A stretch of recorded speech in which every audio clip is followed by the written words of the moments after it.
Welcome back to Behavioral Echoes, the podcast where we delve into the echoes of human behavior, uncovering how our thoughts, beliefs, and actions shape our lives and the world around us.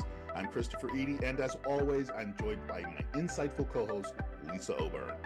In today's episode, we're tackling a topic that affects every single one of us: anger. Anger. But we're not just talking about what makes you angry, we're going deeper into the hidden rules that fuel our anger and the beliefs that shape why do certain things set us off while other things we aren't even fazed by. What can we learn about ourselves from these restrictions and reactions? And most importantly, how can we better manage our emotions and navigate those conflicts? Stick with us. It's going to be a great ride. Have you ever found yourself angry? Sometimes I would even call it seething. You clench your teeth, you don't want to say anything, and typically it's over something that someone said or they did or even that they wondered or something that you wonder. Why does this bother me so much? Have you ever had that question pop up for you? Maybe it's at a coworker who never, pulls their weight, the driver who cut you off, or a close friend who forgot something important to you. Anger can feel so immediate, so visceral, so real, but have you ever stopped to ask, why do I feel this way? What's really happening beneath the surface? Well, today we're going to dive into this. Anger isn't random. It's tied to rules we've created for ourselves. These rules, often unspoken, unconscious, they really do guide how we think the world should operate. And when someone breaks one of those rules, we react. That reaction, most often, is anger. Now, I'll just say this very briefly. Anger can come in many different temperatures. It could be frustration. It could be pissed off. It could be seeing red. So there's a lot of different variants of anger, but typically when you have a rules upset, it's going to be anger. Really fascinating. And something to think about, right, is that these rules come from our beliefs. They're like our programming, our mental programming that we've created over time. Beliefs such as hard work's going to pay off, or people should respect each other. And they shape how we view the world and how we expect others to behave. When someone doesn't live up to our expectations, it's like they violated a contract we didn't even realize we written. And I'll give you an example. And I know, Chris, we've talked about it before, and it was at a prior place that I worked, and people always say, how was your weekend? And I knew people didn't listen to me, and it made me upset. So I decided I was just going to do something completely different. And they said, how was your weekend? I said, great, I died. And you know what? Almost every single person went, well, that's really nice. Normally, I would have been angry. I did it as a test and it completely changed the way I reacted because I just saw I was getting angry for no reason because nobody was listening to me. I told them I died and they went, that's nice. So today we're going to help you uncover some of your own rules and understand where they really come from. But most importantly, how to manage those emotions when the rules get broken. And as you saw, I just gave you a quick example. So buckle up. It's going to be an eye opening conversation. What is really fascinating is that these rules come from our beliefs. They're like mental programming that we've created over time. So let's start with the idea of rules. What do we mean when we say rules? Well, if you think about them as invisible contracts that you've written for yourself about how the world should work, these contracts are shaped by your upbringing, your culture, your life experience, education, etc. For example, maybe you were raised to believe that being polite is absolutely essential. Well, your rule might then be if I'm polite to others, they should be polite to me. Or let's say you believe in hard work. Your rule could be if I work hard, then I should be rewarded. Exactly. And that made me laugh a little bit, Chris. These rules are like an operating system of your mind, and they run in the background. The thing is, we're often unaware of them until something happens that breaks them. And that's when the anger comes in. And I'll give you a couple examples. One was quite funny because I saw somebody the other day on YouTube talking about Canadian mannerisms. And they said, we always say sorry. And they finally found somebody that explained it to them. And it was so funny to see the reaction. It's like, it's not like apologizing, it's more of acknowledgement. So if somebody bumps into you, both parties say sorry, just to acknowledge that, hey, it's nobody's fault. We bumped into each other, right? But other people see it differently. It's just exactly like you said, it's a show of respect. It's just the word that we use. And I wanted to give you another example. Like if you're in line at a coffee shop and somebody cuts in front of you, we've all seen people that, boom, I've seen people that go from 0 to 10 because of that. exactly. And it's like, why? You're getting a coffee. Like, you're still going to get it. It Yeah. doesn't really matter. But if your rule is, I'm waiting in line and everybody else needs to wait their turn, Hmm. the minute somebody else breaks that line, it becomes personal to you. And it's a feeling that you've been disrespected. But the point is, like we said earlier, we don't know what they're going through. For all we know, they could be experiencing emergency and we're not even aware of it. And it's just out of respect. It doesn't necessarily mean it's disrespectful to you. I think the thing to remember is that these rules don't just come out of nowhere. So when you see people go boom, it's not that that just happened in that moment. Their behavior is deeply tied to the belief, whatever that belief is. For instance, if you believe in fairness, you're probably going to have a lot of rules about fairness that shape your expectations of others. When people don't act fairly, anger is your brain's way of saying, hey, this isn't how it's supposed to be, but it's just based upon your rule, not a general rule. Because, as you said, the general rule for Canadian behavior is sorry by both people. So let's break this down even more. Anger, at its core, is a response to any breach of what we think should happen. It's like an alarm going off in our brain that signals that something isn't right. What's fascinating is that this breach almost always comes back to our rules. For example, you're driving and someone cuts you off. You feel your blood pressure spike. Why? Because your rule might be if I'm driving safely, others should too. Now, there might also be a physiological reaction because you're having to slam on your brakes and it kind of brings you back into complete consciousness that there could be something that happens. So there's also the physiological part, but the larger part of what happens afterwards, what you begin to feel when someone doesn't follow your rule, it feels like an attack on your sense of order or safety.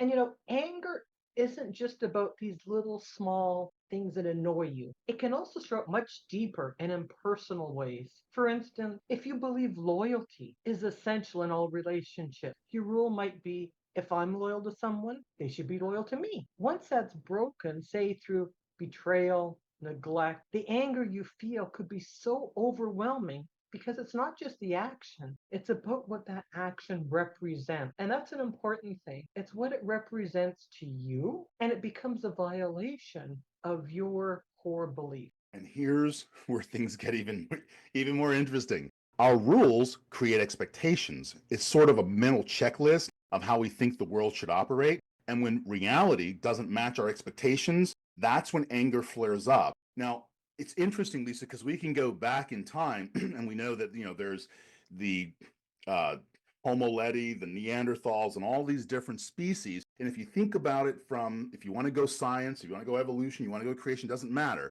If you think about how the dangers have changed, anger was a great response to a saber-toothed tiger because anger said something's not right. Oh my gosh, my life is in danger. And anger actually allows your internal physiology to go into flight or fight mode. And that running, that adrenaline, that's part of the anger cycle, which is why it's such an overwhelming emotion. But here's the kicker: the world doesn't know your rules. Other people are operating under their own set of rules. And that's why we oftentimes have clashes because their rules might be completely different from yours. That's when conflict arises. Exactly. If you have a rule, if I work hard, I should be recognized in all my effort. But guess what? Your manager or your team don't acknowledge your extra effort. You could end up being furious because your expectation is my hard work will lead to recognition. Not everybody has the same rules. Yes, employees should do their best without needing constant praise, but you end up with a clash. And one of the biggest examples that you see in that is especially when you see with parents. There's the expectation that both people will parent the same way, and somebody didn't rush to whatever the child's aid was, or somebody didn't do things exactly the same way you will. You end up with that conflict, and what does it do? Causes conflicts among everybody, Yep. kids, parents, the other family members, anybody else, because now what happens? Especially with the kid is confused, like, what rules do I live by? Because guess what? They're in conflict. And if I do this way, I'll get in trouble. If I do this way, I'll get in trouble. And what we talked about earlier, starting in childhood, that's a prime example because now you've got a small human that doesn't know what to do, and you've instilled beliefs on them that they just don't get.